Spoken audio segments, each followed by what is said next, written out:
ทุกคนมาเจอกับควันใจอีกแล้ววันนี้เราจะมากินตำข้าวปุ้นหารเขาเอง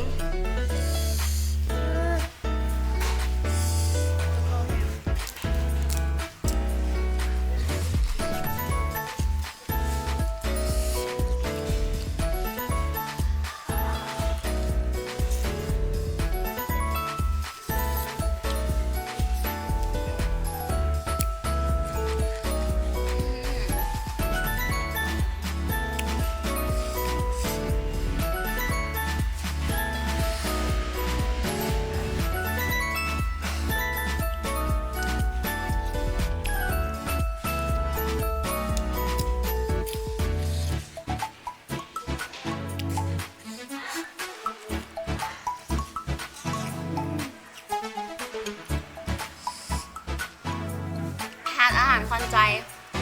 เดี๋ยวนี้มีสาขา2เด้ออยู่ต้นเพิงสามารถมากินอยู่อาหารได้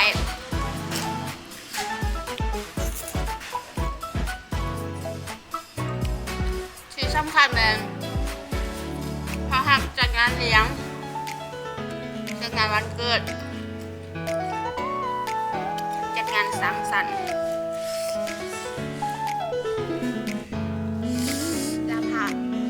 ราคาว่าแพงเป็นกันเอง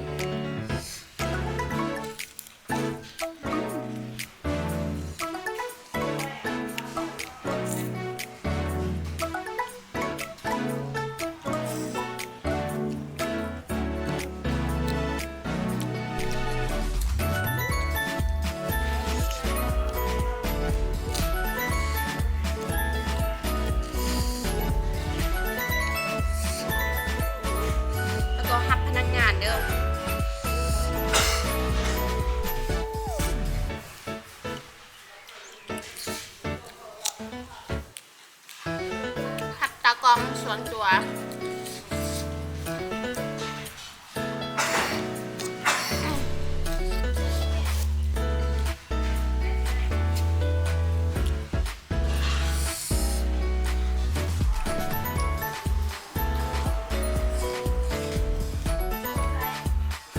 ขับเย็บเสื้อแล้วก็ขัดห้อง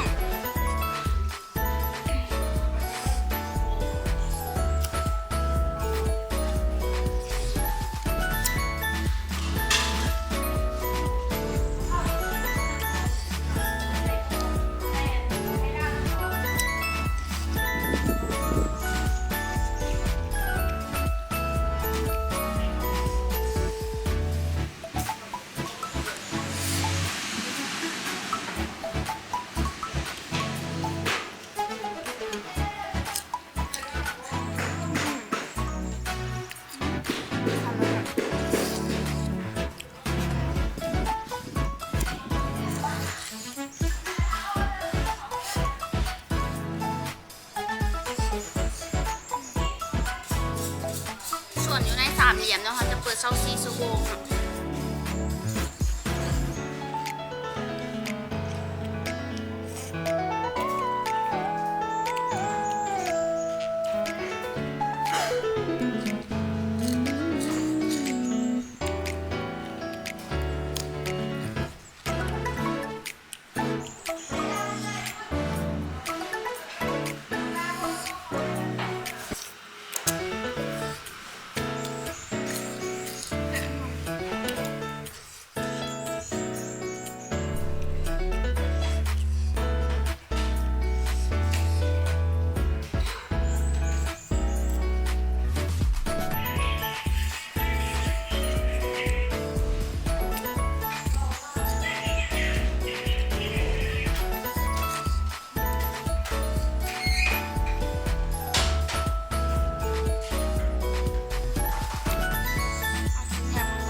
แล้วเดี๋ยวเขามี2 สาขา สาขาหนึ่งอยู่ในกาสโนเขาเปิด24 ชั่วโมง ส่วนสาขาหนึ่งอยู่ต้นพึ่งเขาเปิด10 โมงเสาร์จนถึง12 โมง